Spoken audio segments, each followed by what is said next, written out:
Hey guys, welcome back to Embers and Ash. My name's Ashley, if you didn't know, and today we're talking about birthday presents for 1-year-olds. Today is actually Rook's birthday.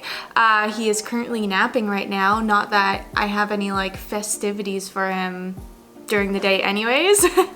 He doesn't know what's going on, right? I had a hard time thinking of birthday gifts for Rook initially because I just didn't know what he would need for this year coming up or what he would like. Well, I've done some looking into it and I'm gonna share with you guys some fun options, whether you are a parent or you're looking for a gift for a family member, that kind of thing. Hopefully this will help. The first suggestion I have for you guys is, this is I think the best option if you're a family friend or a family member who doesn't have kids and just doesn't know what a child needs. Get them a Lovevery Play Kit. You guys know that I'm obsessed with Lovevery and I'm gonna be mentioning some of their products throughout this whole video just because they are my preference. But getting a child one of their play kits is the easiest gift you can give and the perfect gift because they're designed specifically for an age range to be toys that can help teach them and grow their minds and keep them entertained. Like, they are just the perfect toys for your child. This isn't sponsored, I just love them. So, number one, Lovevery Play Kit. Moving on. A really easy go-to is books, and that might seem pretty obvious, but that's just because it's such a good gift for really any age range.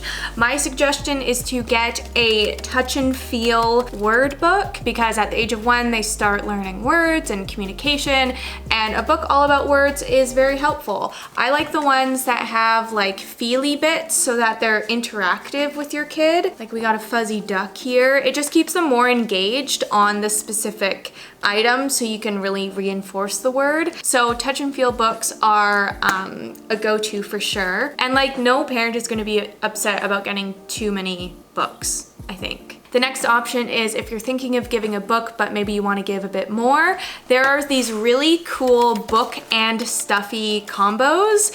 So I know that Jellycat does this. I don't know if other brands do it, but it's really cool. You can buy a stuffy and the book associated with it, and so your child can play with the stuffy while you're reading a book about the stuffy. This stuffy comes in this peachy color, so they can be exact matches. Ours are a little different, but I know they have this for like their sloth toy, their bunny, the bumblebee, and I think it's just a really fun combo to give a child because they'll enjoy both separately and together. Next up are toys that help with more fine motor skills. That's a big development that your child will be working on. I have this little, do you call this a puzzle? I don't know what you call this, but any toy that you can like take an object and put it in a hole is really good for their development. Rook is at the point where he knows how to put an object in a hole, but he's still figuring out like the shape thing, which is really cool. Trying to learn that, oh, the star doesn't fit in the circle hole. So that's one we've been using. I'll link all the toys down below. This one's not by Lovevery, so if you're interested. We also have this guy where you can put these pegs in the holes and then push the tab and they drop down. Toys that have multiple steps I think are also gonna be really good. Right now, Rook understands, you know, I can put this peg in the hole, but he hasn't gotten to the point where he's figured out the tab. Next up is a tunnel.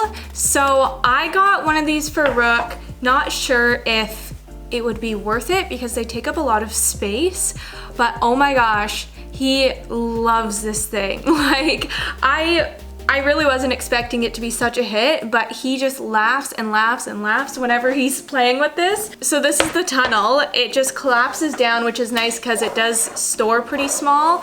But yeah, there's just like so many games you can play together with this guy.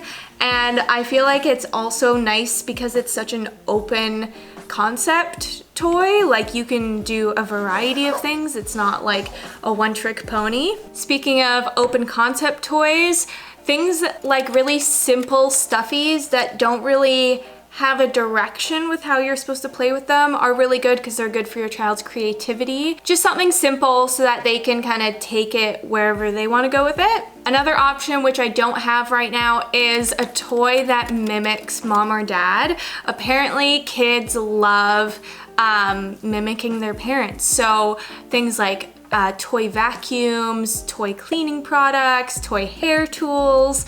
I would love to get the little like baby Dyson, so cute.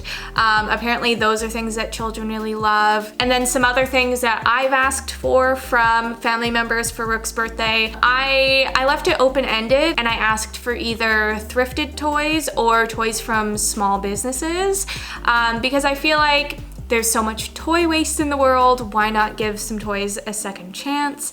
And also, obviously, supporting small businesses is a great idea. And the other thing I asked for, I might get some heat for this, but I asked for a car seat fund. Car seats are very expensive and Rook is growing and he's going to need a convertible car seat soon. So I just put it out there. If people feel interested in helping us buy one, that would be great. Some might think that's a little selfish because it's not like a real toy for Rook, but also he's one. Like, he doesn't know what's happening. He doesn't know there's gifts. Like, I feel like this is the year that you can do something like that. Another thing that's maybe not so much for the child, but I think it would be a really good idea to, depending on the parent, to get the parent some toddler education books, like how to discipline a toddler, how the mind of a toddler works.